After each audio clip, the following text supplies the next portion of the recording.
भारतीय सनातन का अद्वितीय ग्रंथ है गीता, जो अद्भुत तरीके से भगवान श्री हरि के द्वारा समाज कल्याण के लिए सुनाई गई है। भगवान कृष्ण का जो वांग्मय स्वरूप है वो गीता है।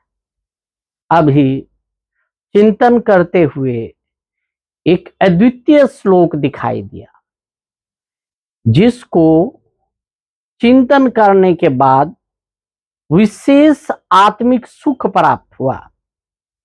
भगवान चौथे अध्याय में बताते हैं, ये यथा माम प्रपद्यन्ते तांस तथैव भजाम्यहम्। सरल तरीके में कहें तो भगवान श्री हरि कह रहे हैं, जो मुझे जैसे भजता है मैं भी उसे वैसे ही भजता हूं। ये परमात्मा की अथाह करुणा को प्रतिचिह्नित करता है। भगवान का जो दिव्य स्वरूप है, जो ऊर्जामय स्वरूप है, परमात्मा जो विराट है, वो परमात्मा कह रहे हैं कि जिसका भाव मेरे लिए जैसा है मैं उसे वैसा ही दिखाई देता हूं।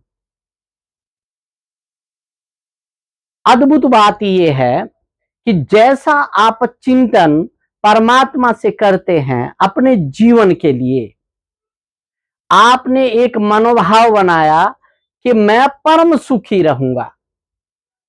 परमात्मा आपके इसी भाव को पकड़ करके आपका जन्म का कल्याण कर देंगे। आधुनिक साइंस भी जिस पॉजिटिविटी की बात करती है वह इस श्लोक पर 100% ठीक स्थापित होता है। आपका जीवन आपके चिंतन पर निर्भर करता है।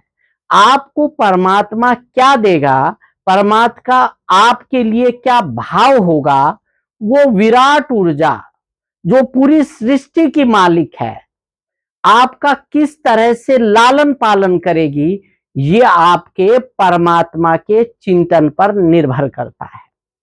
यह श्लोक द्वितीय है। मैंने अच्छे अच्छे संतों के जीवन में देखा है कि उनका विचार पूर्णतः पॉजिटिव है। वो कभी नेगेटिव सोचते ही नहीं। उन्हें पता है परमात्मा करुणामय है, पूरी सृष्टि का मालिक कुछ भी दे सकता है, बस हमारे में मांगने की सामर्थ्य होनी चाहिए, हमारे में उतनी दया हो, हम परमात्मा को उतने समर्पित हों कि हम उसके विराट रूप का चिंतन कर सके। धन्यवाद।